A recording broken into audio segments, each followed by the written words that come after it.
what's your gut feeling on the takeover stuff? Because let's finish the takeover stuff now. But what is your gut? Do you think it's likely to happen? Do you think this is going to happen, or do you think this was just at the beginning of the story? Well, you talked about all these media outlets who are talking about it, but the route all goes back to the Telegraph, right?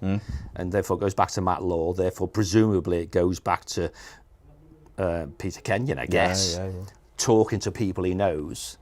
And and as we talked about last night, why would you talk? If I'm in the...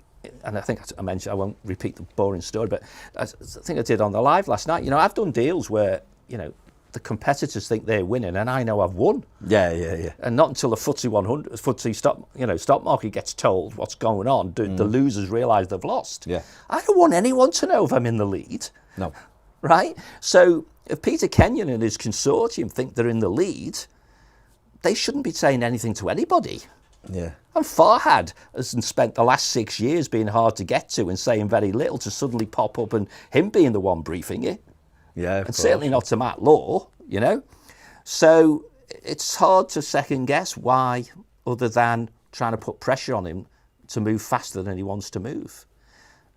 So classic no smoke without fire. But until Farhad or the club say something either way, we just have to wait and see.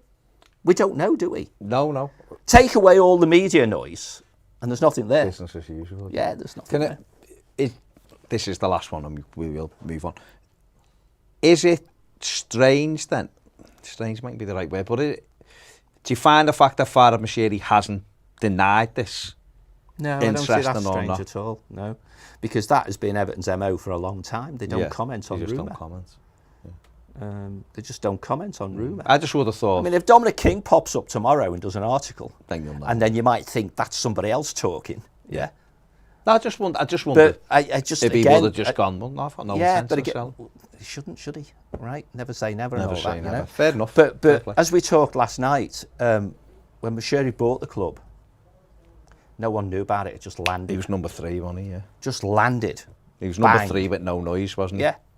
Yeah, but no one knew he was even talking. No, that's what I'm saying. So we had the 2 lads from Sporting Kansas City. Then we had the fellow with the baseball cap and his mate, and they were buying it. Yeah, and then they flew in, a bit like these guys have. Flew in for the chat. The next day it was signed, sealed and delivered with Farhad Moshiri from nowhere. And it was like, who? Iranian billionaire. Bam, bam, bam. And we talked briefly last night, if we'll call it the Kenyon Consortium, if you like, or KC, and maybe there's a band there, I don't know. Yeah. But, maybe they thought they had a march on people and now it's slowed down a little bit, And often what will happen in a sales environment, if the prospective client, in this case the seller, is not talking to you must be talking to somebody else, right? So you get spooked. So you start trying to put pressure on. So then you try and start putting pressure on. So maybe that's what's happening. Just maybe that's what's happening. And and Farhad will know that there are more buyers than sellers, because there's only one seller, that's him, and there's going to be multiple potential buyers, and he should sensibly listening to all of them. To watch the rest of this video and to access exclusive live content, scan the QR code or click the link in the description to join us over on Patreon.